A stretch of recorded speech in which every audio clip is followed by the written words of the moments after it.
Morning बेटा, 7th class. अब आपका 10th चैप्टर स्टार्ट हो रहा है, कॉन्ग्रुएंस ऑफ ए ट्रायंगल। ठीक है, इसमें दो आपको ट्रायंगल्स दी होंगी, डिफरेंट ट्रायंगल्स दी होंगी, उनकी कॉन्ग्रुएंस चेक करनी है कि कॉन्ग्रुएंट होंगी या नहीं होंगी। तो कॉन्ग्रुएंट क्या होता है, किस तरीके से हम उसको चेक करते हैं, लाइन एंगल्स ट्रायंगल्स किस तरीके से चेक करते हैं, कॉन्ग्रुएंस में क्या क्या प्रॉपर्टीज़ या कंडीशंस होती हैं, उनको हम इस चैप्टर में कवर अप करने वाले हैं। तो पहले हम लास्ट ईयर हमने जो एक्सरसाइज में लाइन किस तरीके से बनाते हैं, ट्रायंगल्स किस तरीके से बनाते हैं, वो हमने किया था। तो उसी से रिलेटेड आपकी रिवीजन एक्सरसाइज है। तो हम पहले रिवीजन एक्सरसाइज देख लेते हैं आज। ठीक है बेटा, क्वेश्चन नंबर 1 देखेंगे। पकड़ो, यहीं से पकड़ो। ठीक है बेटा, इसमें क्वेश्चन में क्या कहा गया है, draw a line segment A B 3.5 centimetre long. एक ए बी लाइन सेगमेंट बनानी है आपको 3.5 सेंटीमीटर। ठीक है, तो बेटा स्केल को बिल्कुल एकदम स्ट्रेट रखेंगे। 0 से पेंसिल को चलाना है, आगे से नहीं चलाना, 0 से चलाना है और 3.5 तक लेकर जाओगे। 3.5 3 और 4 के मिड पॉइंट होता है। ठीक है, तो ये पॉइंट, ठीक है, ये देखो 0 पर। तो ये आपके पास ए बी बन गई है 3.5 सेंटीमीटर। ठीक है, उसके बाद उसने क्या कहा है, नाउ, यहाँ पे देखेंगे, now without measuring draw another line segment C D. एक और सी डी लाइन सेगमेंट बनानी है जिसमें मेजरिंग नहीं करनी है। अब आपको स्केल का यूज़ नहीं करना है।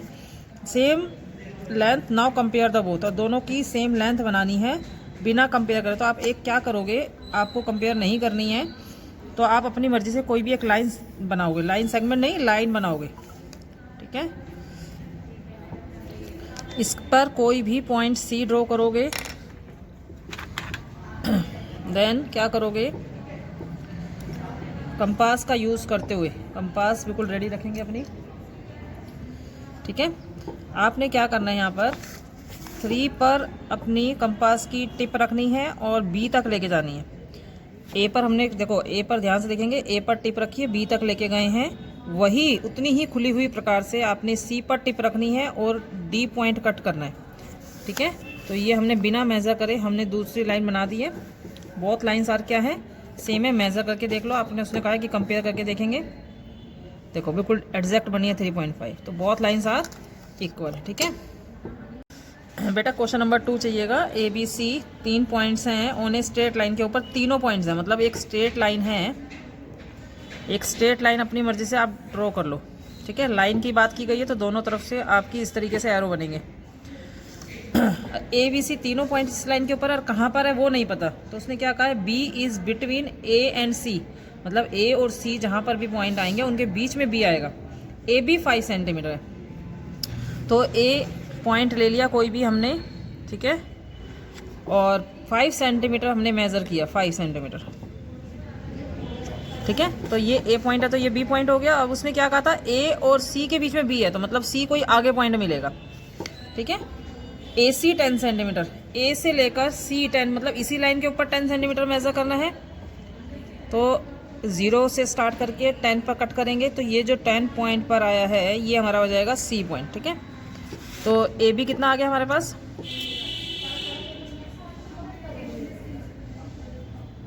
यहाँ से यहाँ तक कितना लिया था हमने, 5 सेंटीमीटर, और ए से सी तक हमारे पास आ गया 10 सेंटीमीटर। ठीक है, और ए सी के बीच में बी पॉइंट आ गया। ठीक है, क्वेश्चन की स्टेटमेंट कंप्लीट हो गई। ए और सी के बीच में बी पॉइंट आ गया, ए बी 5 सेंटीमीटर और ए सी 10 सेंटीमीटर। ठीक है, क्वेश्चन नंबर 3 देखेंगे। Look at the square drawn, ये पिक्चर स्क्वायर्स की बनी हुई है, ये देखो। Are they of same size, क्या ये दोनों सेम साइज है? No, second square is larger, जो सेकंड वाला स्क्वायर है वो लार्जर स्क्वायर है। उसने कहा है ना, यदि नहीं है तो कौन सा स्क्वायर लार्जर है, विच इज़ लार्जर, सेकंड जो स्क्वायर है वो लार्जर है। वाई क्यों लार्जर है, क्योंकि उसकी जो साइड्स है, because length of second square,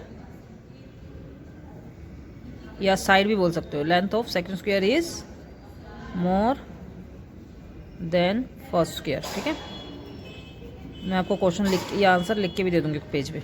ठीक है, आगे पूछा है, are the both square of the same shape, ये दोनों जो स्क्वायर्स हैं ये सेम शेप के हैं। यस, ये सेम शेप के हैं। क्यों सेम शेप है, क्योंकि इनमें साइड्स इक्वल होती है और जो हर एक एंगल्स है यहाँ पर वो 90 डिग्री होता है। तो ये दोनों ही सेम शेप के हैं, क्योंकि each sides of each square is equal and angle is each angle is 90 degree. ठीक है।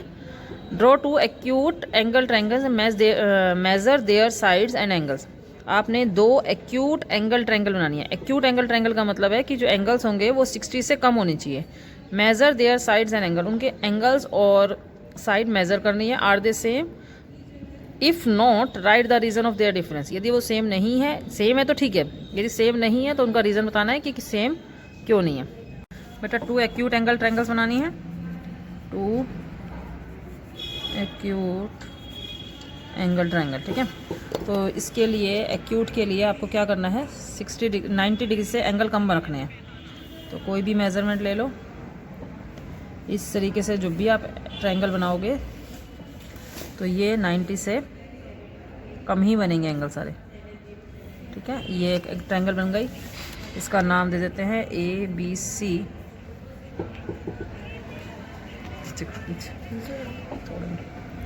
सेकंड बेटा क्वेश्चन नंबर 4 देखेंगे। क्वेश्चन नंबर 4 में उसने कहा था कि दो एक्यूट एंगल ट्रायंगल बनानी है। मैंने देखो एक ट्रायंगल बना लिया अपनी मर्जी से। ठीक है। इसमें आपने ध्यान रखना है कि हर एक एंगल 60 से कम, हर एक एंगल 90 से कम आना चाहिए, ये ध्यान रखना। ठीक है। हर एक एंगल की जो मेजरमेंट है यदि 90 से कम नहीं आ रही तो फिर दोबारा बनाओगे आप, 90 से ज़्यादा आ रही है तो। ठीक है। तो मैंने एक ट्रायंगल बना ली, ABC ट्रायंगल बना ली है। अपनी मर्जी से जैसे मर्जी बना लेना, कोई दिक्कत नहीं, जैसे स्केल रखकर ड्रॉ कर लेना, सिंपल ड्रॉ कर लेना। ठीक है। तो मैंने जब AB को मेजरमेंट करी, देखो इस तरीके से स्केल को रख के आप जब मेजरमेंट करेंगे इसको तो ये 3.8 आ जाएगी। इसी तरीके से BC की मेजरमेंट कर रहे हो वो 5.2 आ रही है। AC की मेजरमेंट आपने अपनी मेजरमेंट करनी है जो आप पिक्चर बनाओगे, क्योंकि इसमें पिक्चर की मेजरमेंट दी नहीं हुई है। ठीक है। तो 3.5 आ गई। इसी तरीके से एंगल की मेजरमेंट करो, ये देखो एंगल की मेजरमेंट कर दी। ठीक है। 45 एंगल C की मेजरमेंट कर रहे हो तो ये हमारा 49 के आसपास आ रहा है। और एंगल A आपको मेजर करने की जरूरत नहीं है, 180 में से दोनों एंगल सब्ट्रैक्ट कर दो तो आपके पास एंगल A आ जाएगा। ठीक है। इसी तरीके से आपने एक और पिक्चर ड्रॉ करनी है अपनी मर्जी से, उसकी मेजरमेंट करोगे। ठीक है। आपने DEF पिक्चर मेजर करनी है, DE निकालोगे, EF लिखोगे और DF लिखोगे। ठीक है। इसी तरीके से एंगल E निकालना, एंगल F मेजर करना और एंगल D निकाल लेना 180 में से सब्ट्रैक्ट करके, जैसे मैंने किया था। ठीक है। यदि आपके पास दोनों ट्रायंगल की सारी साइड्स इक्वल आ जाए या एंगल्स इक्वल आ जाए, ठीक है, तो आप लिखना कि इसकी साइड्स इक्वल है। जैसे मेरी पिक्चर्स की बात करूं तो मेरे को नहीं लग रहा कि पिक्चर सेम आएगी, तो मैं लिखूंगी in both triangles sides are not equal. क्या लिखोगे? Sides are not equal and also angles are not equal। ठीक है। ठीक है। जब मेजरमेंट चेक करोगे, मेजरमेंट सेम आती है तो आप लिख दोगे सेम है, और यदि इक्वल नहीं, इक्वल आती है तो इक्वल लिखो, नहीं इक्वल नहीं आ रही है आपकी तो इक्वल नहीं लिखोगे। ठीक है। ये आपकी सभी की ट्रायंगल्स अलग अलग बनेगी। यहाँ पर सब बच्चों की ट्रायंगल सेम नहीं आएगी, क्योंकि सब अपनी बिना मेजरमेंट के बना रहे हैं ना, सबकी ट्रायंगल अलग।